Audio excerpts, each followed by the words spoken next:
एक ऐसी जगह जहां रोशनी तक नहीं पहुंच सकती और वहां कुछ सितारे मौत को चकमा दे रहे हैं। न वक्त का कोई असर पड़ता है, न ही ताकत या रोशनी कम होती है। ये सितारे जैसे किसी और ही दुनिया से आए हों, लेकिन कैसे? क्या इन्होंने जिंदगी का कोई रहस्य खोज लिया है, या फिर ये किसी ऐसी शक्ति का हिस्सा हैं जो हमें अब तक समझ ही नहीं आई? हम बात कर रहे हैं हमारी गैलेक्सी मिल्की वे के सेंटर की, जहां एक सुपर मैसिव ब्लैक होल छिपा हुआ है। वो इतना ताकतवर है कि लाइट तक उससे बाहर नहीं निकल सकती। ये ब्लैक होल इतना बड़ा और डरावना है कि जो भी इसके करीब जाता है वो इसमें समा जाता है, चाहे वो गैस के बादल हों या पूरे के पूरे तारे। और उसी ब्लैक होल के चारों तरफ कुछ सितारे घूम रहे हैं, लेकिन ये आम सितारे नहीं हैं। ये इतने तेज गति से घूम रहे हैं कि कुछ तो रोशनी की रफ्तार का 10% तक पहुंच चुके हैं। इतनी रफ्तार में जिंदा रहना और फिर भी इतने एनर्जेटिक और जवान नजर आना, ये किसी चमत्कार से कम नहीं। वैज्ञानिक कहते हैं कि इस जगह पर नए सितारे बन ही नहीं सकते, क्योंकि ब्लैक होल उन गैस के बादलों को खा जाता है जिनसे सितारे पैदा होते हैं। तो फिर ये सितारे यहाँ आए कहाँ से? और सबसे बड़ा सवाल, ये अब तक जवान कैसे हैं?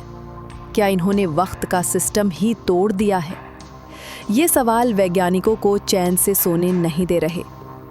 और अब एक थ्योरी सामने आई है जो न सिर्फ इन सितारों का बल्कि पूरी कायनात का सोचने का नजरिया बदल सकती है। थ्योरी कहती है ये सितारे डार्क मैटर से एनर्जी ले रहे हैं। डार्क मैटर, वो रहस्यमयी पदार्थ जो यूनिवर्स का 85% हिस्सा है, लेकिन जो हमें कभी दिखाई नहीं देता। ये रोशनी को सोखता नहीं है, इसलिए नजर भी नहीं आता, लेकिन इसका वजूद सिर्फ गुरुत्वाकर्षण के जरिए महसूस होता है। ये गैलेक्सीज को जोड़े रखता है, ये ब्रह्मांड की नींव जैसा है। लेकिन इसका असली चेहरा अभी भी साइंस के लिए एक भूत की तरह है। कुछ वैज्ञानिक मानते हैं कि डार्क मैटर के कण आपस में टकराते हैं और उस टकराव में एनर्जी निकलती है, बिल्कुल वैसे ही जैसे मैटर और एंटी मैटर के बीच होता है।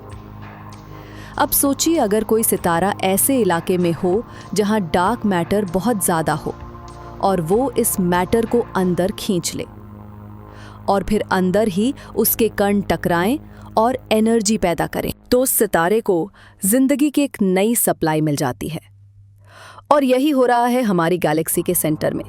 वहाँ ये सितारे डार्क मैटर की घनी परतों से गुजरते हैं, उसे अंदर लेते हैं, और शायद उनके अंदर छोटी छोटी टकराहटें होती हैं जो इन्हें रोशनी, गर्मी और ताकत देती हैं। नतीजा, ये सितारे कभी बूढ़े नहीं होते, ये जवान रहते हैं, जैसे किसी कॉस्मिक यौवन के झरने से पानी पी रहे हों। 2009 में वैज्ञानिकों ने मिल्की वे के सेंटर से एक अजीब सी चमक डिटेक्ट की थी। ऐसी चमक जो किसी जानी पहचानी चीज से नहीं आ रही थी। कुछ वैज्ञानिक मानते हैं कि ये डार्क मैटर के कणों की टकराहट का ही नतीजा हो सकता है। वही टकराव, वही एनर्जी, वही रोशनी। और सिर्फ इतना ही नहीं, वहाँ कुछ और रहस्यमयी ऑब्जेक्ट्स भी मिले हैं। जी ऑब्जेक्ट्स। ये सितारों जैसे दिखते हैं, लेकिन इनके चारों ओर गैस का मोटा बादल फैला हुआ है। शायद डार्क मैटर की टकराहटों ने इन्हें फुला दिया है। और अगर डार्क मैटर के अंदर अलग अलग तरह के कण हैं, तो हो सकता है उनका अपना एक केमिकल सिस्टम हो, अपनी एक विज्ञान, और शायद अपनी एक जिंदगी। सोचिए, क्या डार्क मैटर में भी कोई दुनिया हो सकती है? ऐसी दुनिया जहां जिंदा प्राणी हों, जिनकी आंखें, सोच और जिंदगी हमसे बिल्कुल अलग हों, और जो हमारे आसपास मौजूद हों लेकिन हमें कभी नजर ना आए। हो सकता है वो हमसे डार्क सिग्नल्स के जरिए बात कर रहे हों और हम समझ ही ना पा रहे हों। लेकिन ये भी मुमकिन है कि डार्क मैटर जैसा कुछ हो ही ना, और जो हम समझ रहे हैं वो सिर्फ फिजिक्स का एक और धोखा हो। लेकिन अगर ये अमर सितारे वाकई डार्क मैटर से फीड हो रहे हैं, तो हम एक ऐसे नए ब्रह्मांड के दरवाजे पर खड़े हैं जहां रोशनी नहीं, अंधेरा सबसे बड़ी शक्ति है। तो क्या आप तैयार हैं इस नए रहस्य से पर्दा उठाने के लिए?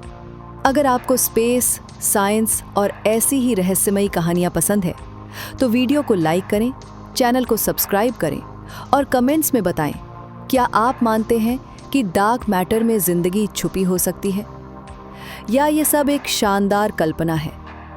मिलते हैं अगले कॉस्मिक सफर में। तब तक रोशनी को नहीं, अंधेरे को महसूस कीजिए।